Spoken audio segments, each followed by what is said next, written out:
اول ما دخلت الحمام لقيت المنظر ده. طبعا النهارده الفيديو بعنوان جميع المطهرات اللي نستخدمها للحمام بديل الفيركون اس، لان ناس كتيره قالت لي ان الفيركون اس مش لاقيين، مش عارفين نجيبه يعني. فالنهارده هجمع لكم باذن الله كل المطهرات، البدايل واستخداماتها ازاي، والطريقه الصحيحه لاستخدامها من غير ما نضر الحمام بتاعنا. بس طبعا انا لما بدخل بلاقي حاجه زي كده، اول ما بدخل بنحب نعرضها في الاول، يعني رزق وربنا يرزق الجميع يا رب. نشوف بقى، نبص على الزغلولين نفسهم شكلهم عندي ازاي. طبعا الاهالي دي اللي عندي يعني من الاهالي اللي ايه، الحلوين جدا. اهو الزغاليل. طبعا ده طالع ممكن يكون الصبح ولا حاجه بس اكل، والتاني ده لسه اهو طالع بس لسه ما تلبيش، بس الدنيا تمام.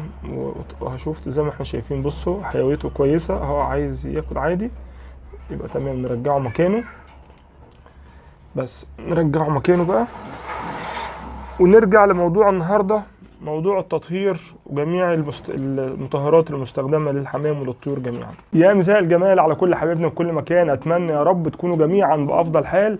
هندخل في موضوع الفيديو على طول، وهنقول المطهرات وكل المطهرات اللي هجمعها لكم النهارده في فيديو واحد اللي هنستخدمها للحمام وللطيور. بس هنشوف مع بعض الاستخدام الصحيح اللي يفيد الحمام وما يجيبش ضرر. هقول على كل منتج وينفع نستخدمه للشرب ولا لا، وللرش او للتطهير، وايه النوع اللي نستخدمه بالظبط. رقم واحد معانا الكلور. انا بعمل الفيديو بتاع النهارده عشان خاطر الناس قالت لي فيركون اس مش بنلاقيه، وخصوصا ان مشتركين القناه اللي طبعا يعني اسئلتهم بالنسبه لي ما بتعديش سؤال حد بيقوله من متابعيني او من المشتركين اللي هم دايما معايا على طول. طالما واحد بيسالني على حاجه، فانا على طول بركز ان هنا لا، انت مش لاقي المنتج ده فانا لازم اوفره لك. طبعا لو انا اقدر اجيبه لك لحد عندك فانا مش هتاخر، بس لازم اوفره لك يكون مكان بديل، يكون اقرب شويه. طيب ندخل في الموضوع على طول النهارده. المطهرات رقم واحد معانا الكلور. الكلور اللي هو بنستخدمه في العادي ده رقم واحد في الكلور في طريقه الاستخدام. بنستخدمه للرش لتطهير العيون والارضيات والمكان الحمام عامه. بنحط 5 سم او غطا على لتر الميه وبنرش بيه المكان بتاع الحمام، والحمام ما يكونش موجود. نرش المكان كويس وبعدين نرجع الحمام بعدها بساعتين. دي نقطه. هقول لكم في الاخر طريقه الشرب بقى، يعني ازاي هنشرب هقول لكم في الاخر على كل الانواع. دي نقطه بالنسبه رقم واحد للكلور. المنتج اللي هنشتريه في الكلور نشتري نوع من الانواع المعروفه، يا اما نشتري كلوريكس يا اما كلوريتا، الانواع اللي زي دي اللي هي الانواع المشهوره والشركات المضمونه دي. وكمان عشان بيبقى مخفف، محدش يروح يجيب الكلور اللي هو بيتباع سايب عند الناس اللي بيعملوه على ايديهم، لان خدوا بالكم بيبقى مش هقول لكم وحش، بس يبقى تركيزاته عاليه وكل تركيز غير التاني. فممكن ال5 سم اللي انا بقول لكم عليها دي بالنسبه للناس اللي هم ربنا يبارك لهم اللي بيبيعوا سايب دول، يكون تركيز كانه 20 سم بالنسبه للمخفف اللي هو بتاع الشركات. فخدوا بالكم من النقطه دي. يبقى هنجيب بتاع اللي هو المحلات السوبر ماركت العادي اللي هو يا اما كلوريكس يا اما كلوريتا، الانواع اللي هي المشهوره اللي انا عن نفسي مجربها وعارف تركيزاتها ايه. تمام. دي رقم واحد بالنسبه للكلور. كده هنيجي بقى لرقم 2 الديتول.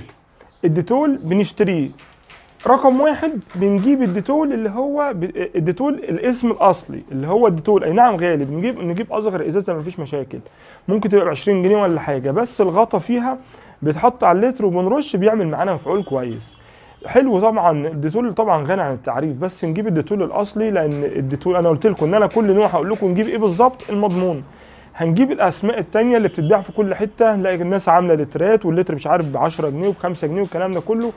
ده ملوش علاقه قوي، ممكن يكون مطهر عليه كلور برضو لكن مش ديتول.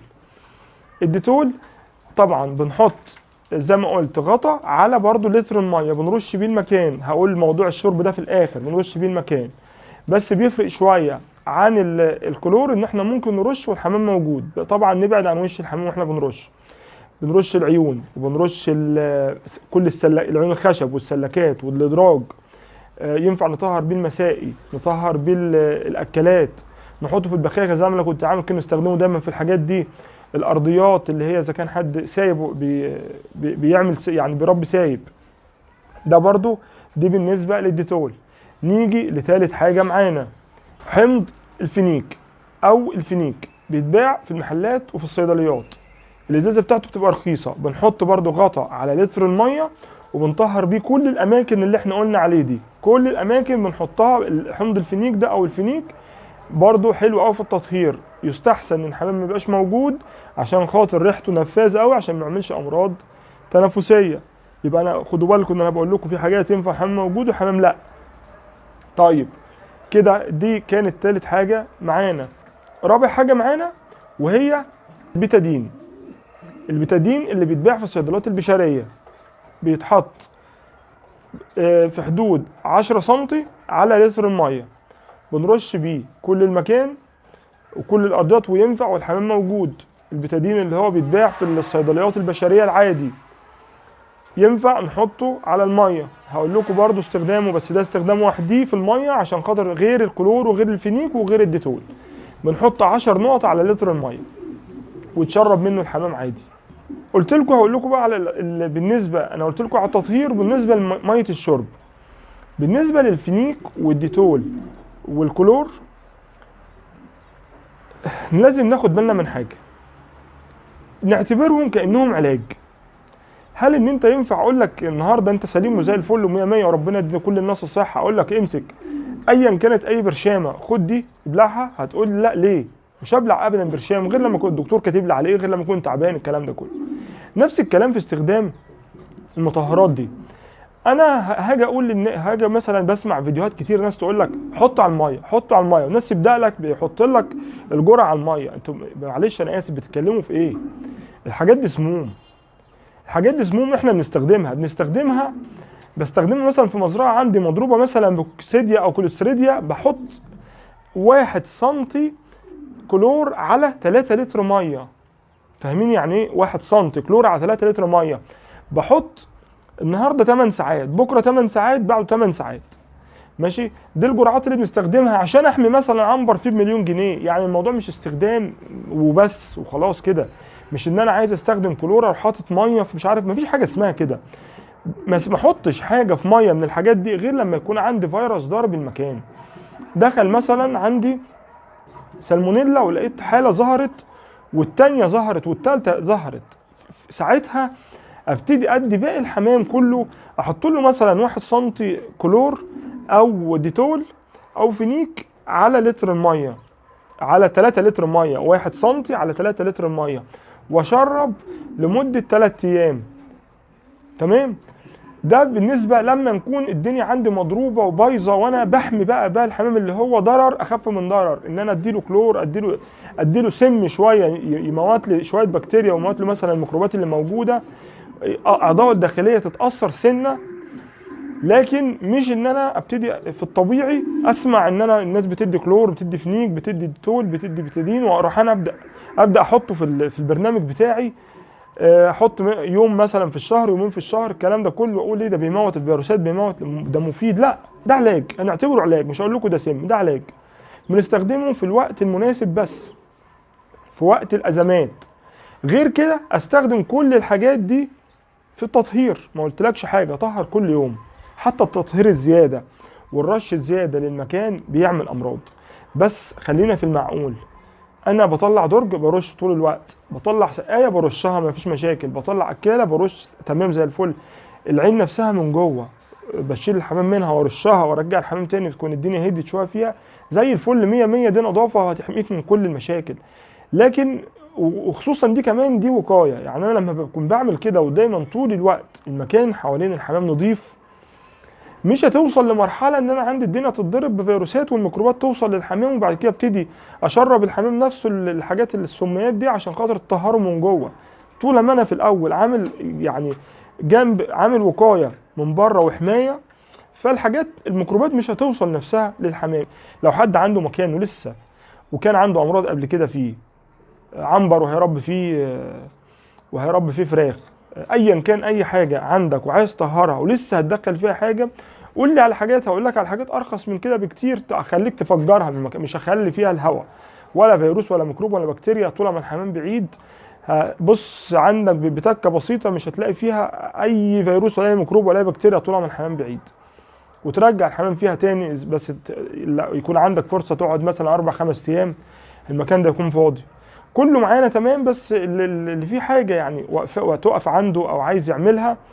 احنا طبعا انا بحسس معاكم في الحاجات اللي بنديها، بندي الحاجات الامنه شويه عشان خاطر احنا بنتكلم في حمام وحمام موجود. لكن زي ما بقول لكم، اللي عنده حاجه عايز يطهرها ومفيش حاجه موجوده فيها او لسه هيجيب فيها وعايز يتاكد ان هي نظيفه، عرفني وانا اقول لك تعمل ايه. ليها نظام تاني غير كده خالص. تمام. ده كان فيديو سريع للناس اللي مش لاقيه الفيركون اس. الحاجات دي اللي هي موجوده اللي بنستخدمها يعني موجوده في السوبر ماركت في كل الاماكن. في حاجه واحده بس تانية، الخل والملح. الخل والملح ده مواد عضويه ما فيهمش اي اضرار. بحط على لتر الميه في حدود يعني كوبايه صغيره او مثلا ايه، يعني هقول لكم 50 سم خل، لو انتوا عايزينها بالسنتي، 50 سم خل على معلقه ملح. ده بالنسبه للتر.